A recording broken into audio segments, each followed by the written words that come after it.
Welcome to 3 on the Ones and Twos with your hosts, Tom, Cassie, and James. Just 3 old friends talking about their favorite records. Think of it as the coolest book club for music nerds. Welcome to 3 on the Ones and Twos. We have a first tonight. This is our guest tonight is the first guest that reached out to the page and asked, how to be a guest on the show, which is really exciting to me because we're wanting to reach more people, and so that's cool.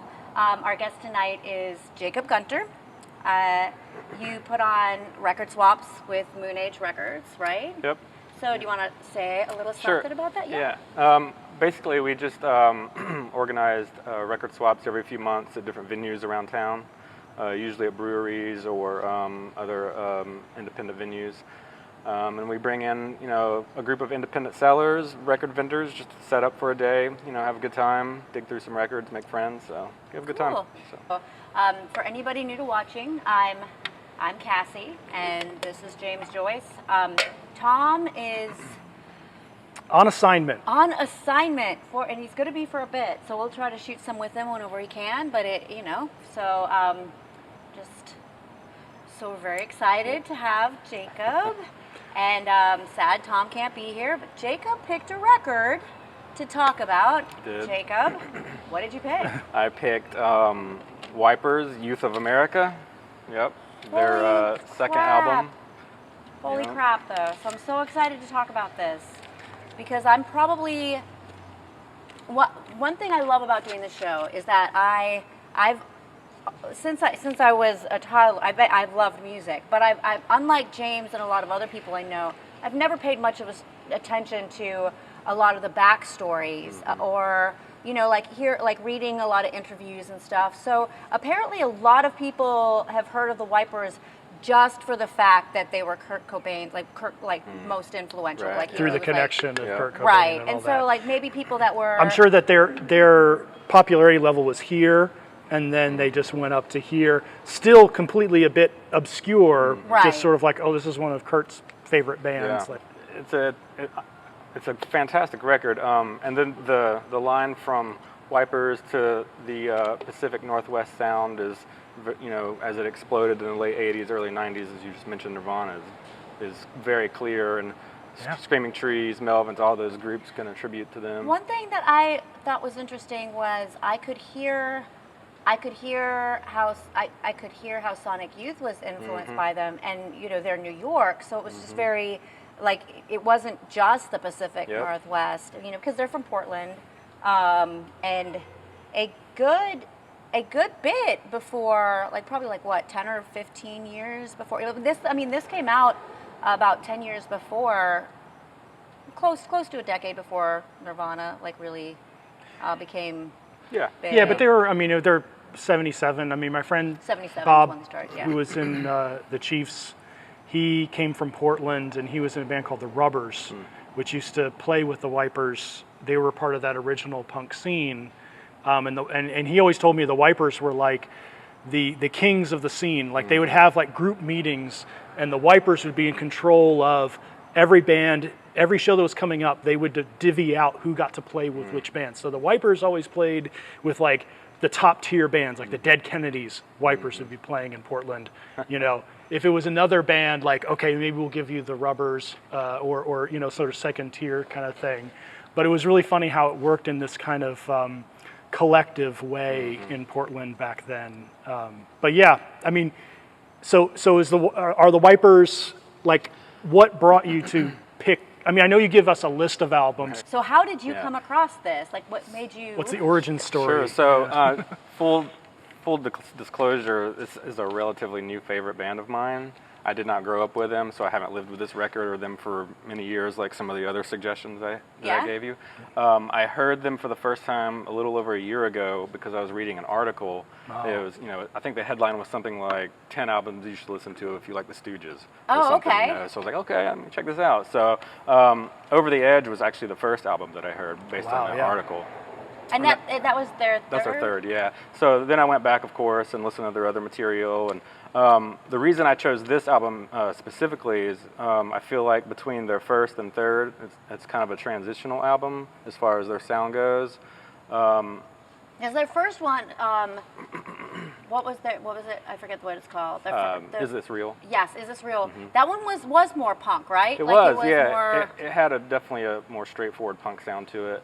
There's you can hear a lot of Ramones in there, I think. And then Over the Edge of their third album, the sound was just so much more layered and textured and more dynamic songwriting.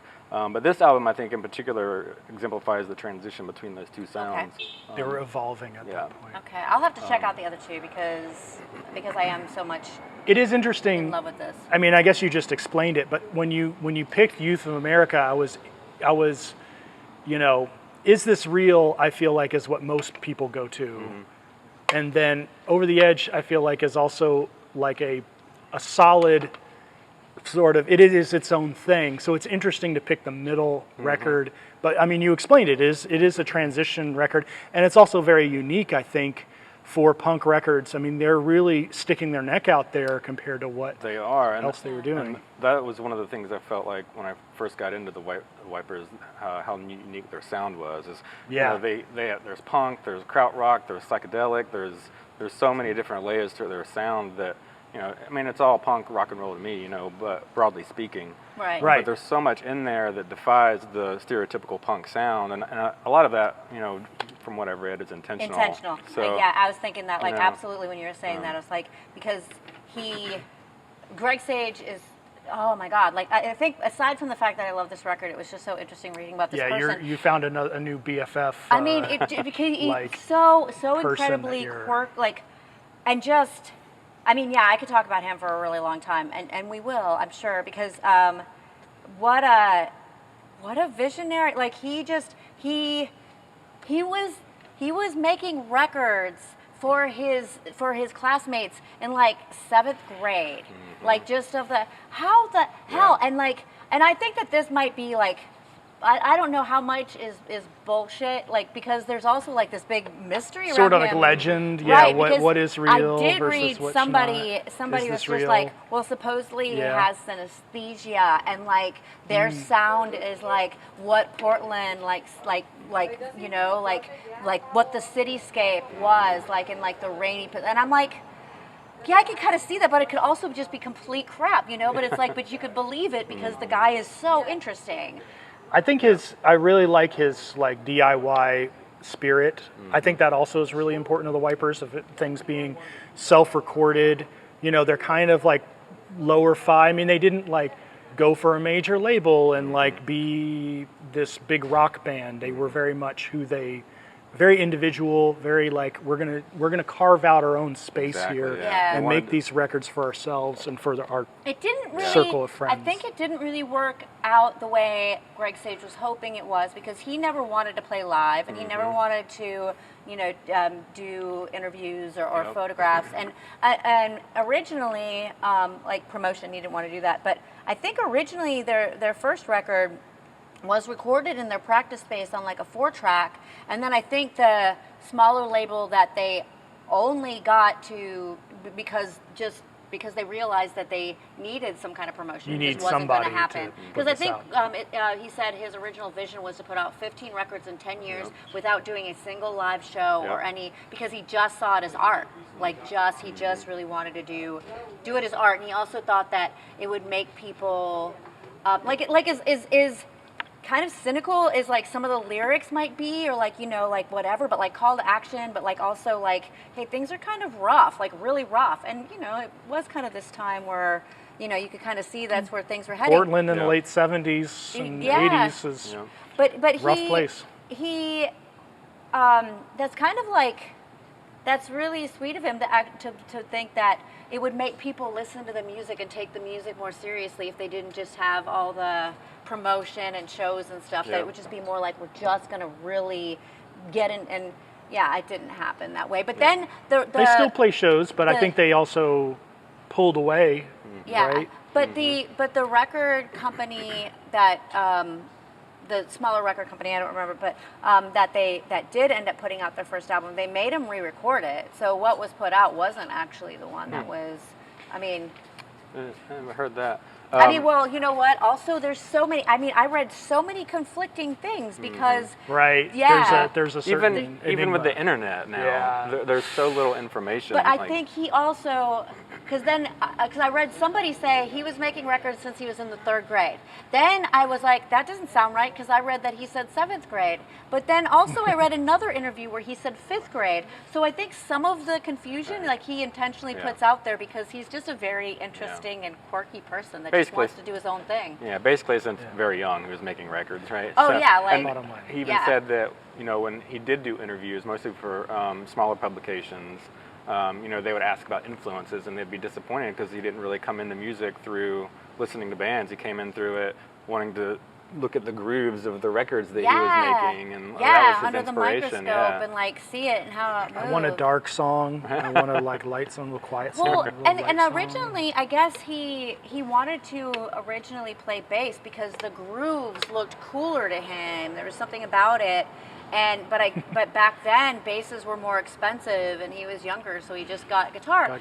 But he's left-handed and. But no, he's not. He's right. Not okay. He's right-handed. I always see the pictures. He's right-handed, but so that is true because that was another thing that I was like, is this just something that is said? But that he taught him. He's right-handed, but he taught himself to play left-handed. Because he's a huge Hendrix fan. Because he's a huge Hendrix fan. I could have guessed that out of the thing. Yeah. So you have the new. Cool, but you said you have an original as well. I've got copy. The I wish you had bought the original because I want to know about like the track. So I think that this is the original track listing. I don't think this is original because it's on. Can you please grade the vinyl like as far as? Well, it's on. I need you to assess. I have my notes kind of in here, but the media versus. Mine is on sleeve condition, clear green vinyl, and it's got like this definitely got watered. I don't mind at all. But this has got to be newer, right? Yeah. Can I see it real quick? Let's see the label. Which I think is super interesting because it doesn't really say exactly what side is the. But of course you assume the one with the printing on it is the first one, which is the track listing that it has on the back here. But when you get it on iTunes or any other thing, it's actually reversed.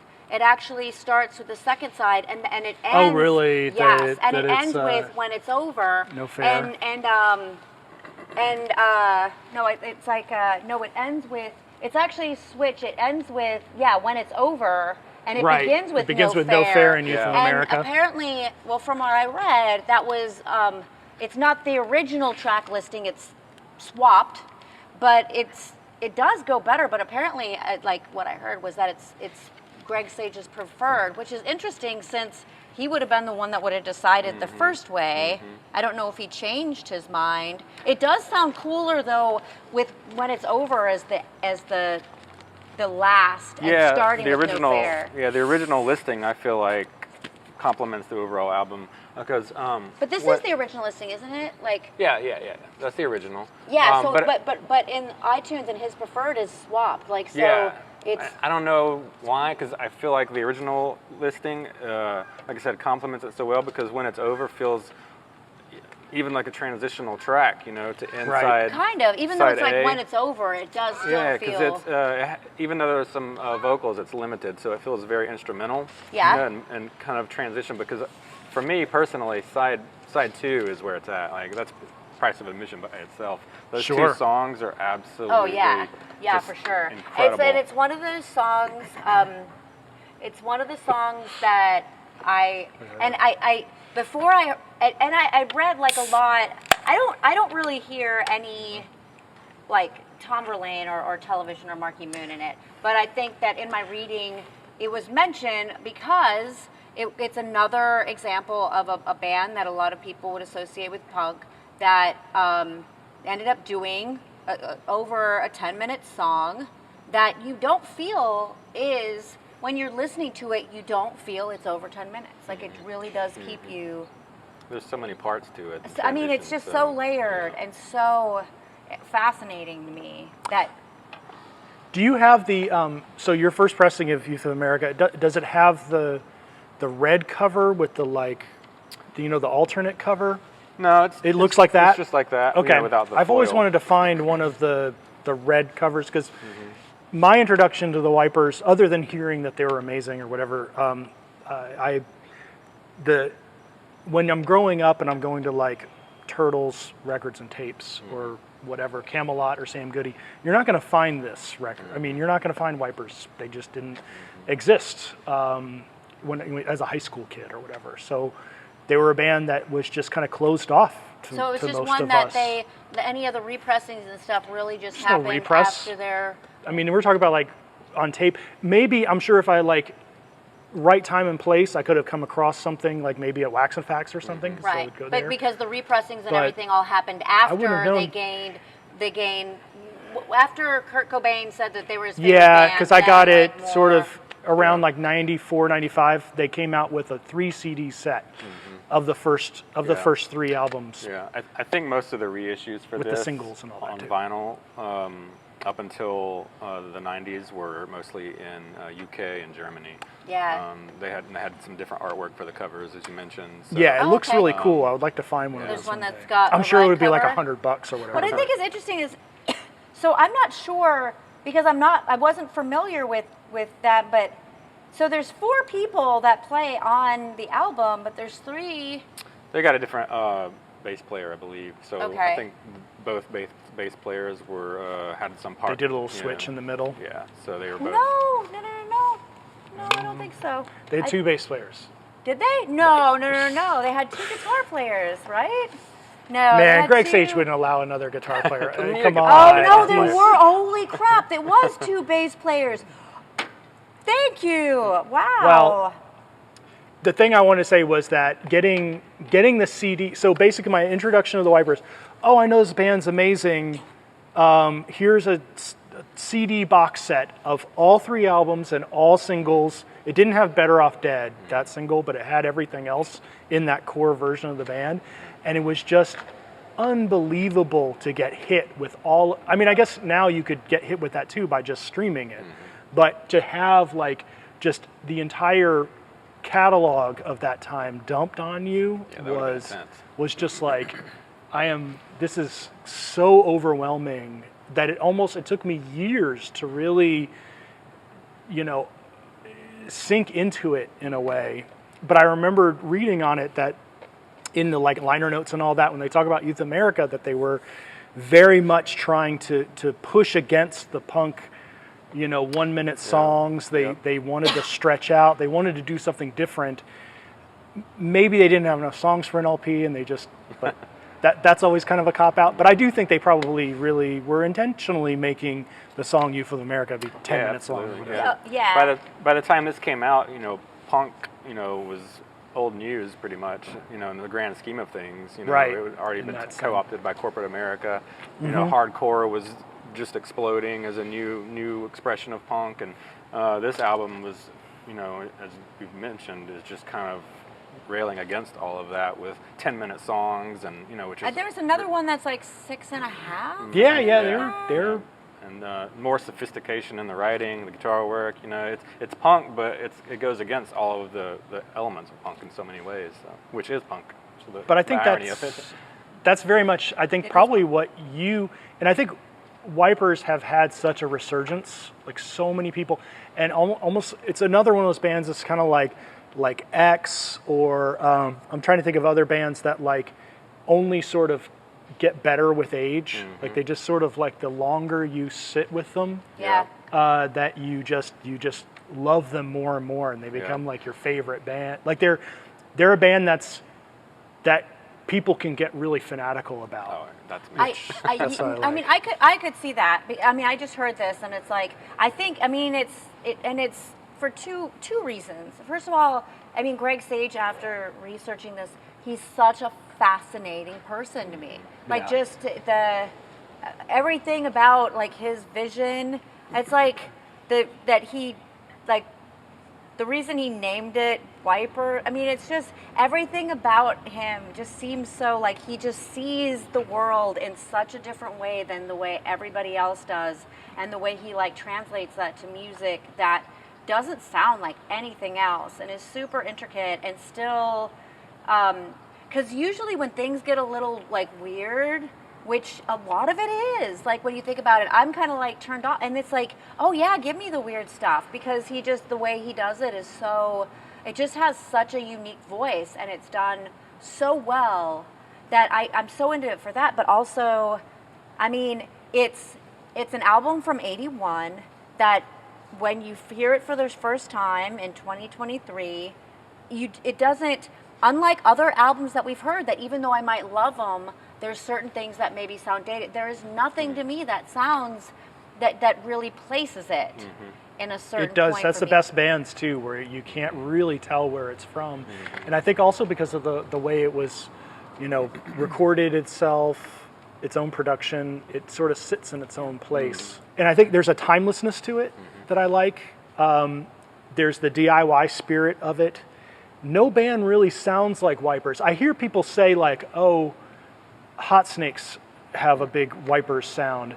And I'm like, no. I mean, yes, there's the eighth note, like kind of sound to it that sometimes the Wipers sound like. But I don't think you can't really say any band really sounds like the Wipers. No, I would definitely say, I mean, I would agree with that. I would say, like, when I said earlier, like, I could hear the influence on Sonic Youth, like, I could hear the influence, but it still didn't sound like them. Like, there's nothing, they are completely their own animal, and it's mesmerizing. It's like the different layers, and the way that it can take you, just to, I mean, he said that when he was, because he worked in a theater for a while, and that's when he said squeegeeing off like the front window is like kind of like how he came up with the name of Wipers. But one thing that he loved was how a film and the soundtrack could, like, just this could give you chills when it was like, he was very, very much about the art, and I mean, he had just such a different perspective that I don't think that there's any way anybody else could ever really, replicate what he does. Yeah. Like he was a cerebral guy and a creative, original, visionary. I feel like too, lyrically, his lyrics for me, are very personal on a personal note. They seem to he seems to put a lot of intent in being the voice of a generation in his music. Which is interesting because he could be a voice of any of the recent generations. Right, there's common themes. But the comparison that I find most interesting is he was intentionally trying to be the voice of a generation, but music history has shown that they're unheard of. So that voice didn't have far-reaching effects. As far as influencing other bands, sure, but as far as the public goes and being the voice, it didn't really work out in that way. However, on the flip side, we were talking about Kurt Cobain, someone who was, as we discussed, directly influenced by Wipers, was a voice of a generation, but did not want it. Was not trying. So it's kind of flipped and opposite, like Yeah, a guy who comparison. wanted it and didn't get it, or just didn't have the connect. I think he was didn't too have much the of a means. visionary. I think he just too much wanted to do it his way. Like, it's like, True. I want to do it without playing the game. The individual aspect of it, I think, and I kind of look at it like Devo a lot as well, is because they're so controlling. And I feel, and this is just my impression, because what do I know about Greg Sage? But I feel like there is a certain controlling. I need to be involved in all of the aspects of this. This is my vision. I am going to make this exactly what I want it to be. In the same way that Devo was very controlling of their image and their sound and their music and the way they were presented. Yep. And it would rub, in a way, it held, I wonder if that sort of held Wipers back in a way that they, like major labels or whoever, maybe they just were like, I'm not going to be able to do anything with this guy because he's going to do everything that he wants to do. I mean, maybe he just didn't find the right person at the right label that said, here, I'm going to put out your records and get them in every store in the world, and you're going to have full access to all these studios and make these amazing sounding records, and then you will reach that audience and become that voice of the generation, you know? Which is crazy because that did happen back then. Like, I mean, you know, there were bands. I mean, there was obviously much more of a music industry. He could have been Beyonce. I think, to your point, you know, I think there was probably a lot of things that he may have done to sabotage any sort of widespread fame or attention. So well, maybe if you're not going to tour a lot or play a lot, also, that's I mean, I know that. Thank you. I know that he even turned down a supporting role for Nirvana. Right. Yeah. Which is, by most people's standards, that's insane. But he had his creative reasons for doing it, you know. And yeah, I mean, he stuck to his guns. But also, you could say Kurt Cobain. I mean, you talk about how he didn't want to be the voice of a generation, but he agreed. He went into those situations being, you know, Nirvana never said no to being a big band. I think they made those decisions. Not to say it's not in any kind of way of saying like, oh, they got what they deserved or anything. That's not what I'm trying to say. I'm trying to say that like they always walked through the open door that was in front of them, as opposed to Greg Sage, who maybe saw an open door and was like, that's not what I want. I'm going to do what I am doing over here. Yeah. But it means that you become a cult band in that way, because the art is amazing and it speaks for itself. As sad as it is to listen to something so incredible and so, to me, visionary, and I think a lot of other people would say that. Like that's kind of the thing. It's like they had their own sound, and be so.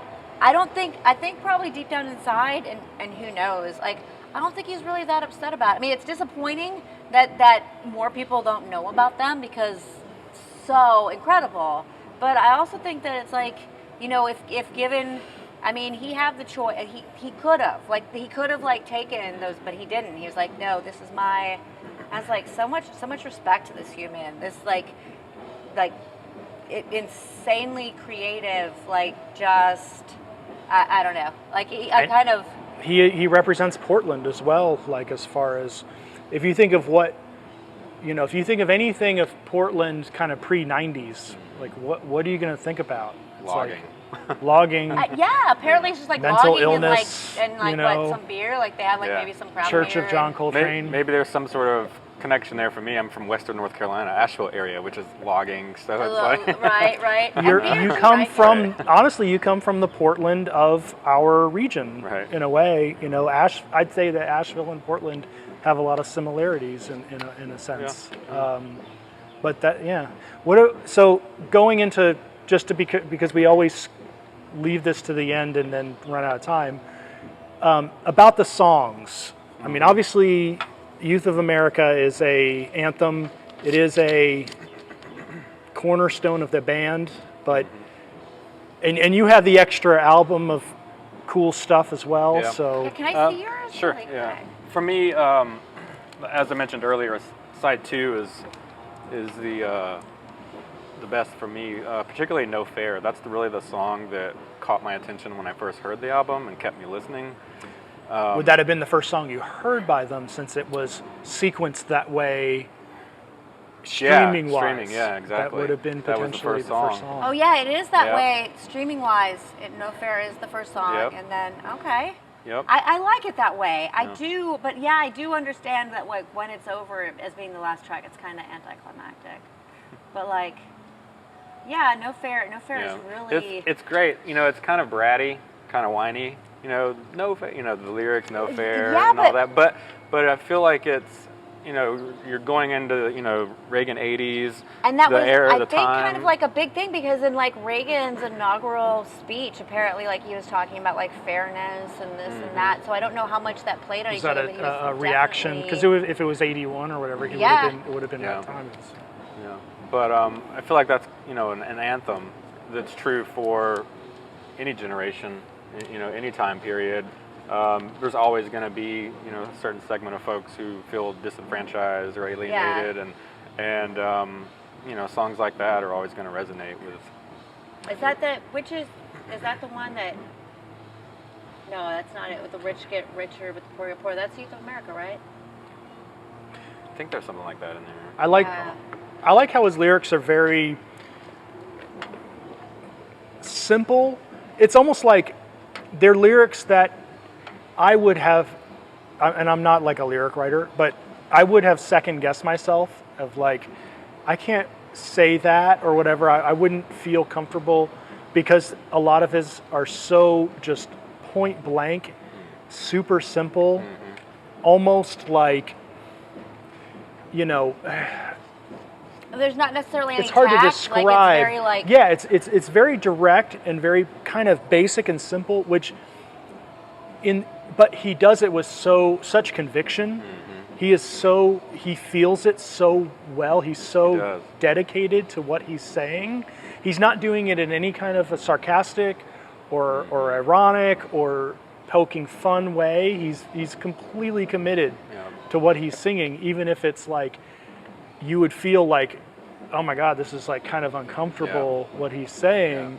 That's what I love about it. That's what's so cool about it. Yeah. Well, because it's that, and then it's also this like this energy that's in the music that's so like it really gets you like which is the song? I mean, I have it written down when I was just like, oh, when it's over, where it's like that build up, and it's like it keeps building up to where like almost you're just like it can't build up anymore, right? It's gotta, and then no, but it still builds up more, and it's just so like it's exciting, but almost like, but it's also like very grim and bleak when you're like, it's so conflicting, and that's kind of what I love about it, is that he's just saying some things that are just like, oh, that sounds horrible, but there's also like so much, like just like bleak, like, oh my God, we should just all give up, but no, but that's not, like it's a call to action for you to like, you can fix this, but it's like,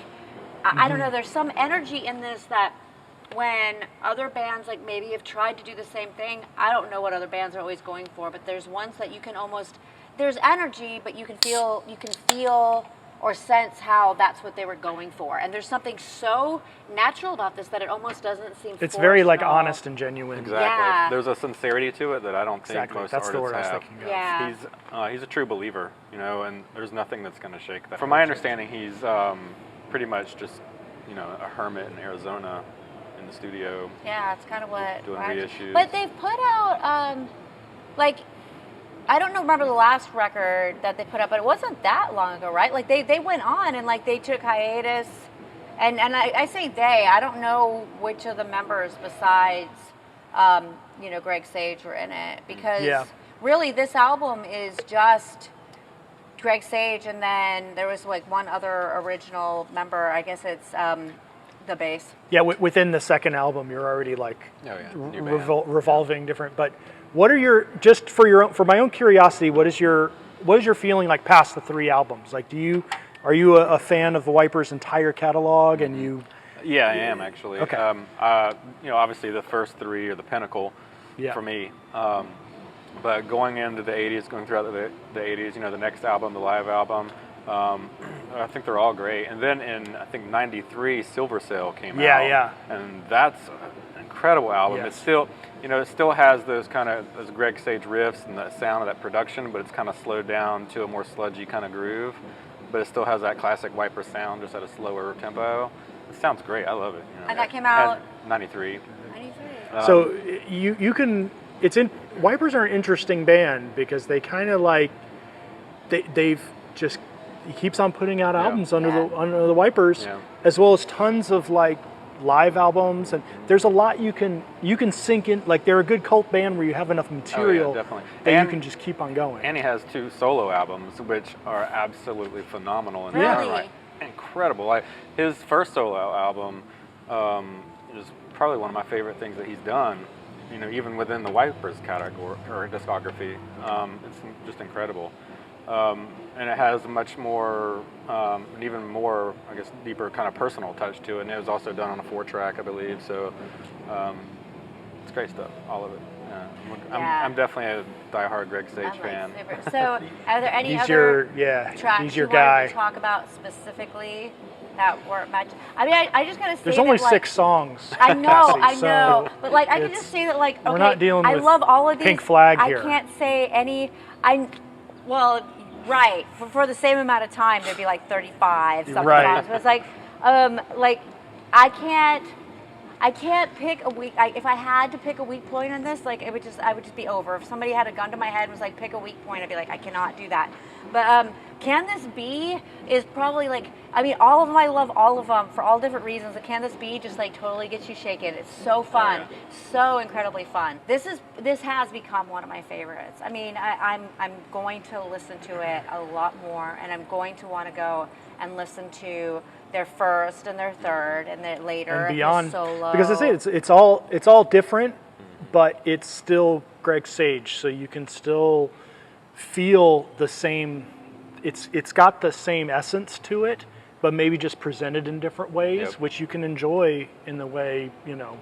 Like for me, like I said, that the first 3 albums to me are like one big album because it was like a 3 CD thing. So it almost, when you talk about Youth of America, I have to think about like where that is in, because they all just blend together for me. But yeah, I think it's cool that you're introduced on this album, but there's still so much more to enjoy. And it's interesting to hear that it's a bridge, because now I want to go back and I want to hear the first and I want to hear the third and I want to see I've already read a little about the differences, but now that you say that, I'm really looking forward to that. Definitely check out Over the Edge. That was incredible. incredible. I DJ this. I mean, this was actually in, because I will play records in different places, and Youth of America is always a good one where you have to go to the bathroom, get a beer, sort of redo. But then it starts getting, because it gets so crazy, it's sort of like every once in a while just sort. I mean, I love it, but I think it sort of gets a little harsh for people. So I will just kind of end it usually a little early, but like after you're done, go to the bathroom. Yeah, when everything's ready, and it's just like, all right, I can get on to the next. But it's still a masterpiece of a record, and it is. And maybe you play it. You start with No Fair when you listen to it. I mean, it's kind of cool, and I guess there's other like track listings out there too. Like I guess it's been out there. I'm interested. I guess the original is this. You're gonna have to you're gonna deep dive into it. I'm probably gonna continue researching this record just because it's too fun. Too fun. I'm sure everybody has a preference. I just love the original listing. It just flows with the. And then that side too is. I can listen to it either way. To be perfectly honest, I've been listening to this on vinyl, and then also I got it from iTunes, and I've been listening to it on my iPod when I haven't been able to listen to it on vinyl. And that time I made it the other way, or it comes the other way. Mm-hmm. So I was able to listen to it both ways, and that's how I realized that I kind of. There's something very flowing that goes with the way that it's coming on iTunes, but which I just realized was actually the sides flipped. And the records, like real quick, because I know you gotta but on mine, it doesn't, it doesn't, so it has just that, which is side 2, mm-hmm. And then on this side, it has like both sides, the track listing. Mm-hmm. So it's kind of like you assume that this is, but it's kind of ambiguous, right? Well, then it's always a pain because you're like this side, other side. No, but I liked it though because it come to find out that it's like you just look for the grooves. It's like that one that's like that long.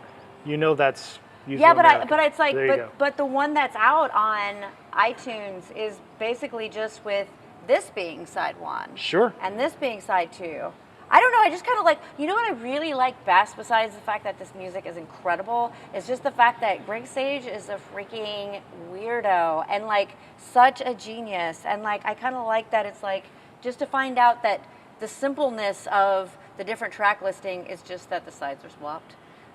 I mean, I just kind of so I really love that. Hopefully we'll get, somebody out there who will create a documentary or some sort of documentation, a book, anything to. Yeah, there's very little that you can say there is no definitive Greg Sage book. I would imagine. I've never seen one. I haven't either. Or a I didn't Wipers find a lot of documentary. my- How is it that a band like this? There's documentaries on bands way less important Yep. than this. Where you're just Absolutely, like, how is it that this is not? How I'm not. I like, mean, I think a lot of it is the watching fact that on he didn't play the game, and so it didn't end up to be as lucrative for other people as some other things might have been. I mean, really, it comes down to it, which is so much respect for this person. There's probably not a lot of material, photographs or video, but there's so many different people you could interview, that has some sort of connection or firsthand experience or influence. Like, there's plenty of Yep. possibilities. Maybe somebody will do it. We'll see in our lifetimes. Hopefully, there will be Hopefully. some super fan filmmaker who makes the Greg Sage documentary. But anyway, yeah. Thanks for being on the show. And Thanks thanks for having me. having Super us. cool. Fun, yeah. Cool. Awesome. All right. Jacob Gunter, we're going to put on the website, give us info on where people can follow for your record swaps okay. and see when the next one's going to be and if their locals show up. And thank you We'll be so there. much for being a Yeah, guest. sounds good. Thanks. Thanks. Awesome. Cheers. Well, cheers. Cheers. Once more Cheers. time. Thank you.